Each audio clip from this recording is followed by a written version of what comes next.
नमो तस्सा भगवतो अरहतो। नमो बुद्धाय। मैं आरपी सिंह आप सभी का हार्दिक स्वागत करता हूं हमारे विशेष कार्यक्रम धम्मदीप में। शुरू से लेकर अब तक हमने पाली सूत्रों पर आधारित तथागत बुद्ध की जीवनी को आप तक पहुंचाया है। अब इसी क्रम में हम आगे बढ़ते हुए आज के भाग में चर्चा करेंगे कि तथागत बुद्ध के महापरिनिर्वाण के 3 महीने बाद कुछ 500 अरहंत भिक्षुओं ने मिलकर प्रथम संगीति अथवा संघायन का आयोजन किया। इस विषय में जानकारी देने हेतु हमारे बीच उपस्थित हैं भंते कुशल सुमन जी। भंते जी, आपका बहुत बहुत स्वागत है। नमो तस्सा भगवतो अरहतो सम्मा संबुद्धस्स। नमो तस्सा भगवतो अरहतो सम्मा संबुद्धस्स। नमो तस्सा भगवतो अरहतो सम्मा संबुद्धस्स। सर्वप्रथम मेरे आचार्य श्री के पुण्य चरणों में कोटि कोटि नमन हो। फिर मेरे उपाध्याय भंते के पुण्य चरणों में कोटि कोटि नमन। बहुत बहुत मंगल हो आपका आरपी सिंह जी। मेरे प्यारे दर्शकों, कल के भाग में हमने देखा था तथागत बुद्ध के महापरिनिर्वाण के बाद उनकी हड्डियों को ब्राह्मण द्रोण ने 8 राज्यों में बांटा और फिर जो लौटा था वे स्वयं खुद ले जाता है और बची कुची जो राख थी वो पीपल वन के मौर्यों के बीच में बांट दी गई।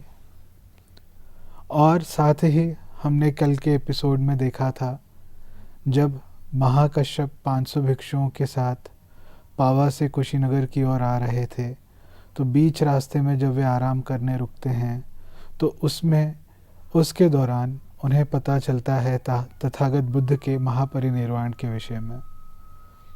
जब ये सूचना उन 500 भिक्षुओं को महाकश्यप सहित पहुंचाई जाती है तो उनके बीच में एक बुजुर्ग भिक्षु होता है जिसका नाम सुभद्र होता है। वे खुशी मनाता है। महाकश्यप तथागत बुद्ध के 10 प्रमुख शिष्यों में से एक थे। पाली सूत्रों के आधार पे तथागत बुद्ध जब अपने 10 प्रमुख शिष्यों का नाम गिनवाते हैं तो उनमें से चौथे स्थान पे महाकश्यप का नाम मिलता है। पहले होते हैं अन्यात कौंडन्य। वो सबसे पहले अरहंत जो 5 भिक्षुओं को तथागत बुद्ध ने सारनाथ में जब धम्म देशना दी तो जो सबसे पहले अरहंत होते हैं अन्यात कौंडन्य, वे पहले स्थान में होते हैं। दूसरे तीसरे स्थान पर सारिपुत्र और मोग्गलान। सारिपुत्र और मोग्गलान का परिनिर्वाण हो चुका था तथागत से पहले ही। और इस चौथे स्थान पे महाकश्यप का नाम होता है। महाकश्यप की भूमिका तथागत बुद्ध के बाद बहुत ही महत्वपूर्ण है, क्योंकि तथागत के जाने के बाद उनकी शिक्षाएं सही ढंग से उनका संकलन हो पाए, इसकी जिम्मेदारी इन प्रमुख शिष्यों पे होती है। तो 3-4 प्रमुख शिष्य तो तथागत बुद्ध के बाद जीवित थे ही। एक महाकश्यप हैं, एक सारिपुत्र हैं, एक उपाली हैं, एक आनंद हैं और एक अनिरुद्ध हैं। तो ये 4 तो हमें दिखते ही हैं ये मुख्य शिष्यों में से। तो तथागत बुद्ध के महापरिनिर्वाण के कुछ ही सप्ताह बाद महाकश्यप इन 4 प्रमुख शिष्यों के साथ बैठ के और साथ ही अन्य भिक्षुओं के साथ बैठ के चर्चा कर रहे थे कि तथागत बुद्ध के जाते से ही अब उनकी शिक्षाओं में कुछ लोग त्रुटियां डालने की कोशिश कर रहे हैं और जो अशुद्ध ताकतें हैं अब उनका पगड़ा भारी हो रहा है। तो तुरंत कुछ न कुछ एक ठोस कदम लेना होगा जिससे तथागत बुद्ध की शिक्षा बहुत लंबे समय तक, उनकी वाणी बहुत लंबे समय तक लोगों तक शुद्ध रूप में पहुँचे, ताकि ये जन जन का कल्याण कर पाए। तो इसके चलते महाकश्यप को उन भिक्षुओं ने एक सलाह दी, कहा कि क्यों ना आप सभी भिक्षुओं की, खास करके अरहंत भिक्षुओं की एक सभा को बुलाएं। तो ये सलाह महाकश्यप को बहुत पसंद आती है और एक सभा बिठाने की घोषणा कर दी जाती है। ये सभा इसीलिए बैठती है, मेरे दर्शकों ध्यान से समझें, ये सभा बिठाने का उद्देश्य यही होता है कि तथागत बुद्ध ने अपने जीवन काल में जो निर्वाण के मार्ग को खोज निकाला और अपने उपदेशों द्वारा लोगों तक जो अपनी शिक्षाएं बांटी हैं, उसको ज्यों का त्यों उसको प्रिजर्व करके रखना और पीढ़ी दर पीढ़ी दर द्वारा आगे पहुंचाते रहना, जैसे का वैसे, उसी रूप में, शुद्ध रूप में। तो उसकी शुरुआत इस पहली सभा से इस पहली सभा की नींव ही उसकी शुरुआत होती है। और हम साथ में देखते हैं, पाली सूत्रों का जब कोई व्यक्ति अध्ययन करेगा तो उसे पता चलेगा कि तथागत बुद्ध के जीवित रहते ही तथागत बुद्ध ने, क्योंकि दूरदृष्टि थे ही तथागत बुद्ध, और साथ में ही देख भी सकते थे, त्रिकालज्ञ थे, और उनकी आंखों के सामने भी कुछ ऐसी घटनाएं घटती थी। तो तथागत बुद्ध स्वयं जानते थे कि अगर उनके द्वारा सिखलाई गई शिक्षाओं को बहुत लंबे समय तक आगे बढ़ाना है, तो समय समय पर इस तरह की सभाएं, जिसे कहा जाता है संगीति या संघायन, इसका समय समय पे होते रहना ज़रूरी है। तो संगीति या संघायन में क्या होता है? मुख्य रूप से संगीति या संघायन में बहुत अधिक मात्रा में, बड़ी संख्या में, भारी संख्या में बहुत जानकार और अरहंत भिक्षु इसके भाग बनते हैं, और उनको जिस रूप में तथागत बुद्ध की वाणी प्राप्त हुई है सदियों से, पीढ़ियों से, वे आगे की पीढ़ियों को बढ़ाते हैं, आगे की पीढ़ियों को सौंपते हैं। ये समय समय पे होता रहता है, और तथागत बुद्ध ने ही स्वयं अपने जीवित रहते हुए ही उन्होंने अपने भिक्षुओं को इसके लिए तैयार किया था। तो हम आते हैं आज के मुख्य विषय पे। तो जब महाकश्यप उन भिक्षुओं के साथ बैठकर चर्चा कर रहे थे इस विषय पे, तो उनमें से उन भिक्षुओं ने सलाह दी महाकश्यप को कि भंते, आप क्यों ना सब अरहंत भिक्षुओं की एक सभा को बुलवाएं। तो इसकी जब घोषणा कर दी गई अरहंत भिक्षुओं की सभा को बुलाने के लिए, तो जब महाकश्यप ने उन 500 अरहंत भिक्षुओं की सभा को, संगीति को बुलाने का निर्णय लिया, तो ये सूचना पहुंचा दी गई उन 500 भिक्षुओं तक। और फिर महाकश्यप ने इसका प्रस्ताव उन 500 भिक्षुओं के सामने रखा। तो उनमें से एक भिक्षु कम थे जो अरहंत नहीं हुए थे, वे थे आनंद। आनंद अभी अरहंत नहीं हुए थे, बाकी 499 जो भिक्षु थे वे अरहंत थे।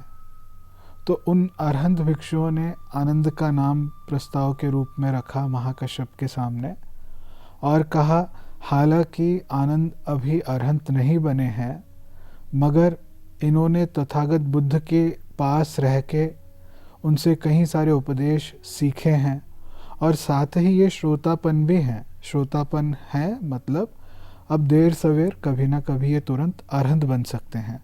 अब इनकी दुर्गति में कभी कोई जाने की कोई चांस नहीं है।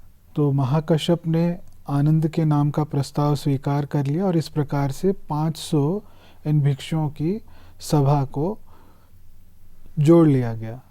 अब महाकश्यप क्या करते हैं, इन 500 भिक्षुओं का नाम भिक्षु संघ के समक्ष रखते हैं, और कहते हैं, मैंने सोचा है ये जो 500 भिक्षु हैं, मैं चाहता हूँ ये 500 भिक्षुओं के साथ मिलकर हम एक संगीति का आयोजन करें, संघायन का आयोजन करें, जहाँ पर तथागत बुद्ध के द्वारा सिखलाई गई शिक्षाओं का, उपदेशों का हम संघायन करेंगे साथ मिलकर। अगर संघ इसकी अनुमति दे, भिक्षु संघ इसकी अनुमति दे, तो हम इस विषय पर आगे हमारा काम बढ़ाते हैं। तो महाकश्यप को भिक्षु संघ ने अनुमति दे दी, और इस फलस्वरूप महाकश्यप ने पहली संगीति का आयोजन कर दिया। भिक्षु संघ से पूछा कि ये जो पहली संगीति है कहाँ पे आयोजन करनी चाहिए, तो भिक्षु संघ ने उत्तर दिया ये जो पहली संगीति है राजगृह में आयोजन करनी चाहिए, क्योंकि राजगृह का जो स्थान है पर्याप्त है, बड़ा है, तो इसीलिए वेन्यू के लिए जो स्थल होगा इस संगायन का, इस संगीति का, वे राजगृह होगा। तो ये चीज़ को डिसाइड कर लिया गया। अब फिर डिसाइड किया गया 500 भिक्षु ही क्यों चाहिए होते हैं, तो इसके ऊपर मेरा अपना एक मंथन है। तथागत बुद्ध ने जब देशना दी प्रथम बार तो उसमें 5 भिक्षु थे, तो हमेशा 5 का जो आंकड़ा है उसको ही संघ माना जाता है कम से कम। तो 5 से कम होंगे तो संघ नहीं कहलाएंगे। तो इसी रूप में जब 5, अगर कोई एक भी अरहंत भिक्षु तथागत बुद्ध की वाणी को सुनकर कहे ये जो बात कही गई है शुद्ध है, तो वो अपने आप में टेस्टिमोनियल है, वो अपने आप में वेरिफिकेशन है, वो अपने आप में सर्टिफिकेशन है। मगर फिर भी 500 भिक्षुओं को वहाँ पे बुलाने का कारण ये था क्योंकि ये 500 भिक्षु अलग अलग अध्यात्म के क्षेत्र में उनकी एक्सपर्टीज थी। वे सब अरहंत थे, मगर तथागत बुद्ध द्वारा सिखलाई गई शिक्षाओं में हर किसी का अपना अपना एक उसमें विशेषज्ञ थे वे। तो इसीलिए इनको चुना गया खास उस रूप से। और ये 500 भिक्षु मिलकर सर्टिफाई करते हैं, वेरीफाई करते हैं, कहते हैं कि हाँ ये जो शिक्षा है, ये जो उपदेश हैं बुद्ध के, ये शुद्ध मात्रा में सही हैं। तो जब इस प्रकार से वेन्यू डिसाइड कर लिया गया तो अब इसका टाइम भी डिसाइड किया जाता है कि ये किस समय होनी है। तो संघ ने सोचा कि ये जो 4 महीने का वर्षावास का समय होता है, तो उस समय इस प्रकार की संगीति का आयोजन करना सही रहेगा, क्योंकि वो 4 महीने ऐसे होते हैं जब भिक्षु भ्रमण नहीं करते हैं, एक जगह पे स्थिर रहते हैं। और साथ में ये भी डिसाइड कर लिया गया जब ये संगीति का कार्य चल रहा होगा उन 4 महीने के वर्षावास के दौरान, तो राजगृह में वर्षावास करने के लिए सिर्फ वे केवल 500 भिक्षु ही उपस्थित रहेंगे और कोई अन्य भिक्षु उसमें उस राजगृह में नहीं आएगा। वे आसपास में कहीं पे अपना वर्षावास बिता सकता है। तो इसकी भी अनुमति मिल गई। अब जैसे ही अभी शुरू होना है संगीति, तो वहाँ पे पहुँच जाते हैं। जैसे वर्षावास शुरू हुआ तो वो 500 भिक्षु जिनके नाम पहले से तय थे वे आ जाते हैं इस स्थान पर और देखते हैं कि कुछ चीज़ों को अभी सुधार करना है, रहने की व्यवस्था को वहाँ पे सुधार करना है। तो इसका निर्णय लिया जाता है कि 1 महीना वहाँ पे रहने की व्यवस्था को सुधार किया जाएगा ताकि अगले महीने से फिर ये संगायन का काम चले। तो 1 महीना वे अपना संपूर्ण वहाँ की चीज़ों को सुधारने में लग जाते हैं। और 1 महीने के बाद जब 1 दिन रह जाता है, दूसरा महीना शुरू होने वाला होता है, उससे 1 दिन पहले आनंद को आभास होता है। वैसे तो मैंने आपको कल के सूत्र में बतलाया ही था, तथागत बुद्ध ने आनंद की बहुत प्रशंसा की थी भिक्षु संघ के समक्ष, और साथ ही आनंद को आशीर्वाद भी दिया था कि आनंद तुमने बहुत पुण्य कर्म संचित किया है, थोड़ा प्रयास करोगे तो तुम ज़रूर अरहंत बन सकते हो। तो तथागत का तो आशीर्वाद था ही आनंद के ऊपर। तो अब इस जो मैंने आपको बताया है कि ये जो दूसरा महीना शुरू होने वाला है, उससे 1 दिन पहले आनंद को आभास हो जाता है कि अब समय आ चुका है, उन्हें कुछ प्रयत्न करना है जल्दी से, ताकि वे इस सभा में जब जाएं, जो वे 499 अरहंत भिक्षु हैं, उनके बीच में ये सही मायने में खुद भी अरहंत बन के उसका भाग ले पाएँ। तो रात भर प्रयास करते हैं आनंद, और रात भर प्रयास करने के दौरान जब सवेरे होने लगती है और अपने पलंग पे पैर उठाकर लेटने जा रहे होते हैं, तकिए पे सर बस रखने ही वाले थे, तो उस बीच की अवस्था में अभी तक ना बैठे हुए हैं ना पूरी तरीके से लेटे हुए हैं, उस बीच अवस्था में जब सर रखने जा रहे हैं तकिए पे, उस अवस्था में आनंद अरहंत बन जाते हैं। तो अब सवेरे उस सभा में स्वयं आनंद अरहंत बन के अरहंत होकर उस सभा का अभिभाग बनते हैं। अब सर्वप्रथम महाकश्यप इसके चीफ थे, इस सभा के जो 500 भिक्षुओं का ये संघायन होना है उसमें मुख्य थे। तो उन्होंने भिक्षु संघ के समक्ष एक प्रस्ताव रखा, कहा कि तथागत बुद्ध ने खास करके विनय के नियमों के बारे में हमेशा जीवन में देशना दी और साथ में ही सूत्रों पे भी देशना दी है। तो विनय का जो पाठन करेगा भिक्षु संघ के समक्ष, उसका कोई विशेषज्ञ होना चाहिए जो तथागत बुद्ध के करीब रह के उसने सीखा हो स्वयं। तो उसमें उपाली का नाम प्रस्ताव रखा जाता है, संघ के सामने उपाली के नाम का प्रस्ताव रखा जाता है। और ये वही उपाली हैं, मैं आपको याद दिलाऊं, जो शाक्य कुल के राजकुमारों के ये नाई हुआ करते थे। तो ये वही उपाली हैं जिन्होंने विनय में महारथी हासिल कर रखी थी। ये भी तथागत बुद्ध के 10 प्रमुख शिष्यों में से एक थे। और फिर आनंद तो तथागत बुद्ध के सहायक थे, जहाँ भी तथागत बुद्ध जाते छाया की भांति भांति पीछे पीछे जाते। तो तथागत बुद्ध ने किसी को भी जो भी देशना दी इन्होंने सुन लिया, और इनकी मेमोरी इतनी अच्छी, टेप रिकॉर्डर जैसी, अगर इनको कुछ सुना दिया तो वो डिलीट नहीं हो सकता।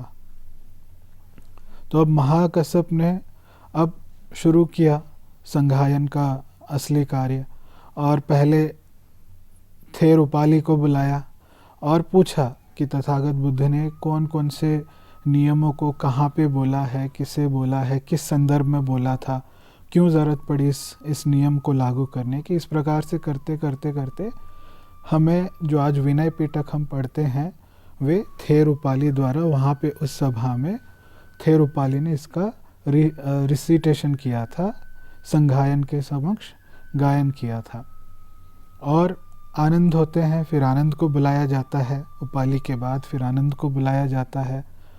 और आनंद से इसी प्रकार से, क्योंकि तथागत बुद्ध ने विनय और सूत्रों की ही देशना दी अपने जीवन काल में, तो सूत्रों के विशेषज्ञ आनंद थे। तो आनंद से एक एक सूत्र के विषय के बारे में पूछा गया कि ये सूत्र किसे दिया गया, किस समय दिया गया, क्यों देने की आवश्यकता पड़ी। इस प्रकार से आनंद ने एक एक सूत्र का फिर वहाँ पे संघ के सामने इसका गायन किया, संघायन किया।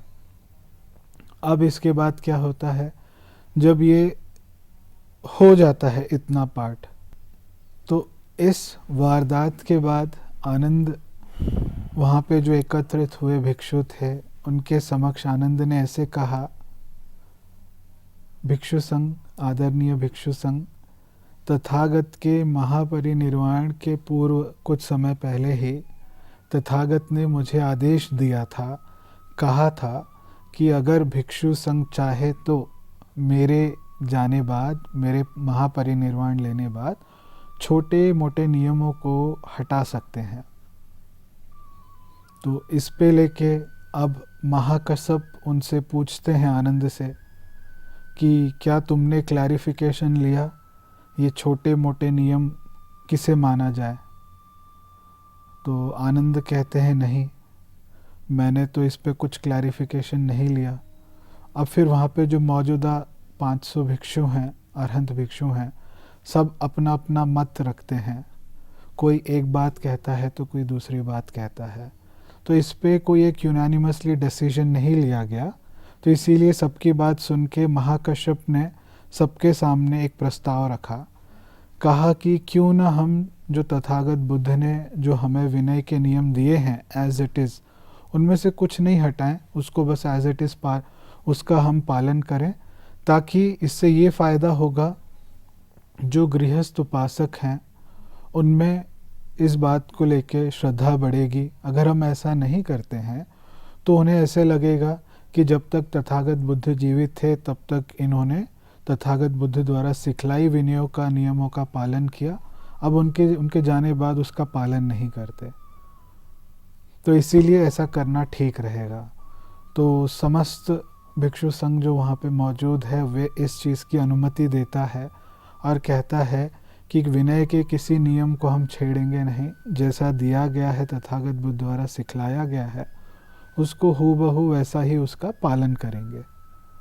अब इसके बाद फिर महाकश्यप आनंद से कहते हैं, आनंद तुमसे गलती हुई है, तुमको तथागत बुद्ध से पूछ लेना चाहिए था, क्लैरिफिकेशन ले लेना चाहिए था। क्योंकि तुमसे गलती हुई, तुमने क्लैरिफिकेशन नहीं लिया इस विषय पे, तुम अपनी गलती को स्वीकार करो भिक्षु संघ के समक्ष और उसके लिए पश्चाताप करो।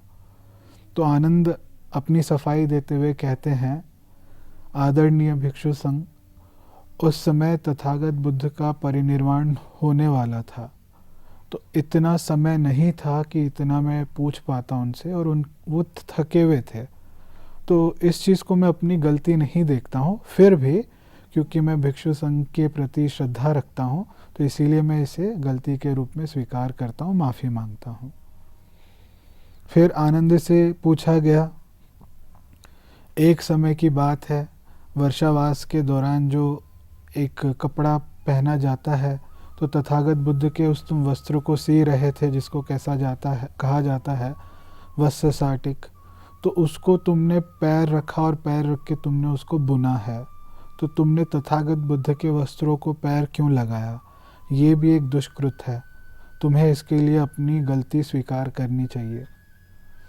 तो आनंद अपना सफाई देते हुए कहते हैं, अपनी ओर से सफाई देते हुए कहते हैं कि उस समय मेरे पास और कोई सहायक मौजूद नहीं था, मैं अकेला था, तो इस वजह से मुझे तथागत बुद्ध के चीवर को, उस वस्त्र को सीते समय पैर लगाना पड़ा। मगर मेरे अंदर तथागत बुद्ध के प्रति काफ़ी श्रद्धा है, वो मैंने अश्रद्धा के कारण नहीं किया।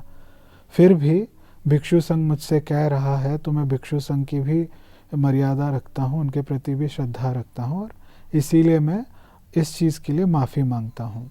फिर आनंद से कहा गया, तथागत के महापरिनिर्वाण लेने के बाद उनकी हड्डियों को, अर्थात कहें तो उनकी अस्थियों को, तुमने सबसे पहले औरतों को वंदना करने का अवसर दिया, नमन करने का अवसर दिया, जिसके कारण वे अपने आंसुओं से तथागत बुद्ध की हड्डियों को भिगो रही थी।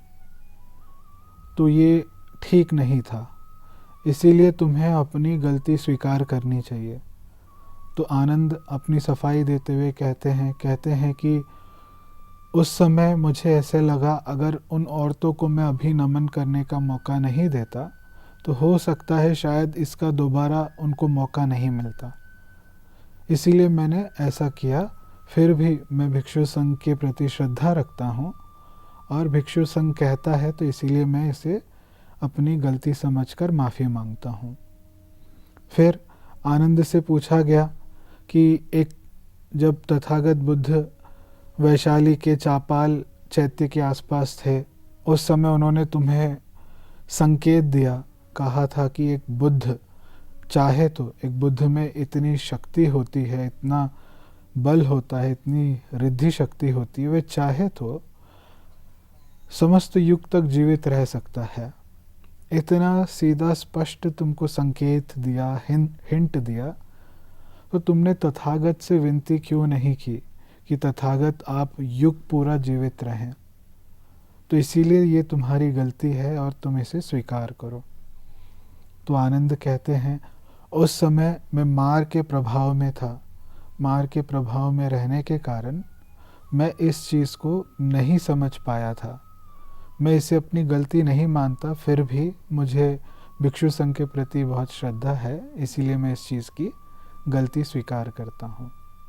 इतना हम्बल नेचर, इतना सॉफ्ट नेचर। फिर भिक्षु संघ ने कहा आनंद से, एक समय की बात थी जब तथागत बुद्ध ने 3 बार तुम्हें कहा कि वे औरतों को भिक्षुणी नहीं बनाना चाहते हैं, भिक्षुणी संघ की स्थापना नहीं करना चाहते, और तुमने उनको 3 बार तक दबाव में डाला। तो ऐसा करना भी ठीक नहीं था, तथागत बुद्ध पे 3 बार तक दबाव नहीं डालना चाहिए था। तो इसीलिए भी तुम अपनी गलती को स्वीकार करो। और फिर आनंद सफाई देते हुए कहते हैं, मैं ऐसा करने पे इसीलिए मजबूर हुआ क्योंकि वहाँ पर माता महाप्रजापति आई थी, उनके पैरों में मैंने छाले देखे, वे रो रही थी, और ये वही हैं जिन्होंने तथागत को बचपन में अपने गोद में खिलाया पिलाया। जब तथागत की माँ गुजर चुकी थी उस समय उनकी सेवा की, उनको दूध पिलाया अपने सीने से। तो इसीलिए मुझे लगा कि माता महाप्रजापति को मुझे निराश करके नहीं भेजना चाहिए था। तो इसी के चलते मैंने तथागत से निवेदन किया। इसीलिए मैं अपनी गलती को गलती के रूप में नहीं देखता, मगर मेरी श्रद्धा भिक्षु संघ के प्रति अपार है, इसीलिए मैं इसे अपने गलती के रूप में स्वीकार करता हूँ। तो इन 5 घटनाओं के बाद अब क्या होता है, इस राजगृह के दक्षिण की ओर एक पर्वत होता है। उस पर्वत के आसपास एक थेर होते हैं जिनका नाम पूर्ण है। तो ये पूर्ण थेर बड़े भिक्षु संघ की मात्रा के साथ वहाँ से गुज़र रहे थे, वहाँ से चल के जा रहे थे। तो तब उनको यहाँ पे जो ये संघायन हो चुका है, जहाँ पर तथागत बुद्ध के विनयों को, सूत्रों को संकलन करके उसको सूत्र और विनय पिटक बनाकर जब बताया गया थेर पूर्ण से, तो बताया गया कि क्या तुम इसे स्वीकार करते हो, इसे मानते हो। तो थेर पूर्ण ने कहा, मैं जिस प्रकार से मैंने तथागत बुद्ध से सुना है उस प्रकार से मैं इसे स्वीकार करता हूँ। तो दर्शकों, आज के एपिसोड में ये जो मैंने तथागत बुद्ध के जीवन के बाद जो हुई घटनाएं हैं, खास करके ये जो प्रथम संगीति का आयोजन किया गया, इस विषय पे बात करना इसीलिए आवश्यक था क्योंकि ये जो मुख्य शिष्य थे तथागत बुद्ध के, आनंद, उपाली, अनुरुद्ध, महाकसप, तो इन्होंने तथागत बुद्ध के जीवन में ही जीवित रहते हुए, उनके पास रहते हुए, सानिध्य में रहते हुए तथागत बुद्ध से स्वयं शिक्षाएं सीखी हैं। तो उन्होंने मिलके जब इसका संघायन किया तो वो इसीलिए ज़रूरी था कि हम इस एपिसोड में इसे खास करके कवर करते। तो आज के लिए इतना ही। आप सबका भला हो, मंगल हो। नमो बुद्धाय। भवतु सब्बमंगलम, भवतु सब्बमंगलम, भवतु सब्बमंगलम। सबका भला हो, सबका मंगल हो, सबका कल्याण हो, सुखी हो, सुखी हो, सुखी हो। भंते जी, आपका बहुत बहुत धन्यवाद इस कार्यक्रम में हमारे दर्शकों को इतनी महत्वपूर्ण जानकारी देने के लिए। साथियों, आज बस इतना ही। कल के एपिसोड में मेरा निवेदन भंते कुशल सुमन जी से है कि वह कृपा कर धम्मदीप कार्यक्रम में अब तक के एपिसोड के आधार पर संक्षिप्त में हमारे दर्शकों तथा तथागत बुद्ध के जीवनी से संबंधित जानकारी को संक्षिप्त में आप तक पहुंचाएं।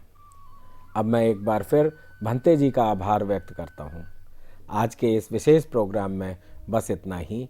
अब समय हो चला है आज के इस प्रोग्राम को विश्राम देने का, लेकिन उसके पहले आपको बताते चलें कि आपके मन में जो भी प्रश्न या जिज्ञासाएं हों, आप इस प्रोग्राम में पूछ सकते हैं। प्रश्न पूछने के लिए आप व्हाट्सएप नंबर 9639010109 पर प्रश्न कर सकते हैं, अपनी जिज्ञासाएं भेज सकते हैं, या हमारी ईमेल आईडी पर भी आप अपने प्रश्न भेज सकते हैं।